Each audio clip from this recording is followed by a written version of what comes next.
بسم اللہ الرحمن الرحیم۔ معزز سامعین کرام، السلام علیکم۔ داستان اسلام یوٹیوب چینل پر خوش آمدید۔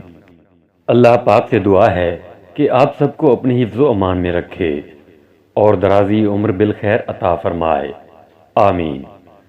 سامعین کرام، اس ویڈیو کا عنوان ہے ایک نورانی بزرگ کا واقعہ۔ حضرت سیدنا ابراہیم بن شیبان علیہ رحمۃ اللہ المنان فرماتے ہیں، میں نے حضرت سیدنا ابو عبداللہ مغربی علیہ رحمۃ اللہ القوی کو یہ فرماتے ہوئے سنا، میں نے بہت عرصہ سے اندھیرا نہیں دیکھا، یعنی انہیں دن کی طرح رات کے وقت بھی ہر طرف روشنی ہی روشنی نظر آتی اور رات میں بھی ہر چیز واضح نظر آتی۔ حضرت سیدنا ابراہیم بن شیبان علیہ رحمۃ اللہ المنان فرماتے ہیں، واقعی آپ رحمۃ اللہ تعالی علیہ کا یہ فرمان بالکل درست ہے۔ ہم جب کبھی سخت اندھیری رات میں آپ رحمۃ اللہ تعالی علیہ کے ساتھ سفر پر روانہ ہوتے تو آپ رحمۃ اللہ تعالی علیہ ہمارے آگے آگے اسی طرح چلتے جیسے دن کے اجالے میں چل رہے ہوں، اور ہماری یہ کیفیت ہوتی کہ ہاتھ کو ہاتھ سجائی نہ دیتا۔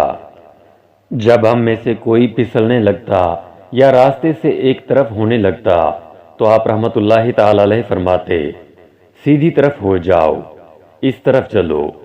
اس طرح آپ رحمۃ اللہ تعالی علیہ ہماری رہنمائی کرتے۔ ایک مرتبہ سخت اندھیری رات میں ہم آپ رحمۃ اللہ تعالی علیہ کے ساتھ سفر پر روانہ ہوئے۔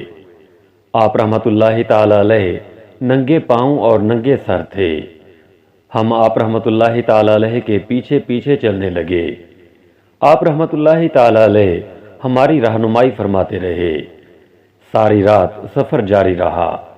جب صبح ہوئی تو ہماری نظر آپ رحمۃ اللہ تعالی علیہ کے مبارک قدموں پر پڑی تو وہ ایسے صاف و شفاف تھے جیسے کجاوے سے اترنے والی دلہن کے پاؤں صاف و شفاف ہوتے ہیں۔ آپ رحمۃ اللہ تعالی علیہ کے مبارک قدموں پر مٹی کا نام و نشان تک نہ تھا۔ آپ رحمۃ اللہ تعالی علیہ اپنے معتقدین کے درمیان بیٹھ جاتے اور انہیں واضح و نصیحت فرماتے۔ میں نے کبھی آپ رحمۃ اللہ تعالی علیہ کو لوگوں کے سامنے روتے ہوئے نہیں دیکھا، لیکن ایک مرتبہ آپ رحمۃ اللہ تعالی علیہ اتنا روئے کہ روتے روتے ہچکیاں بندھ گئیں۔ ہوا یوں کہ ایک مرتبہ ہم آپ رحمۃ اللہ تعالی علیہ کے ساتھ کوہ طور پر گئے۔ وہاں آپ رحمۃ اللہ تعالی علیہ ایک درخت سے ٹیک لگا کر بیٹھ گئے۔ ہم بھی آپ رحمۃ اللہ تعالی علیہ کے گرد بیٹھ گئے۔ آپ رحمۃ اللہ تعالی علیہ نے ہمیں واضح و نصیحت کرتے ہوئے فرمایا، انسان اس وقت تک اپنی مراد کو نہیں پہنچ سکتا جب تک وہ سب سے الگ تھلگ ہو کر اپنے کام میں مشغول نہ ہو جائے۔ ابھی آپ رحمۃ اللہ تعالی علیہ نے اتنی ہی بات کی تھی کہ آپ رحمۃ اللہ تعالی علیہ زور زور سے رونے لگے اور تڑپنے لگے۔ ہم نے دیکھا کہ آس پاس موجود پتھر آپ رحمۃ اللہ تعالی علیہ کی گفتگو کے بعد ریزہ ریزہ ہو گئے۔ آپ رحمۃ اللہ تعالی علیہ اسی طرح روتے رہے اور تڑپتے رہے۔ بالآخر جب حالت سنبھلی اور ہوش میں آئے تو ایسے خوف زدہ اور غمگین تھے جیسے ابھی قبر سے نکل کر آ رہے ہوں۔ پھر کئی دن تک آپ رحمۃ اللہ تعالی علیہ پر خوف طاری رہا، اور اس واقعے کے بعد آپ رحمۃ اللہ تعالی علیہ بہت کمزور ہو گئے۔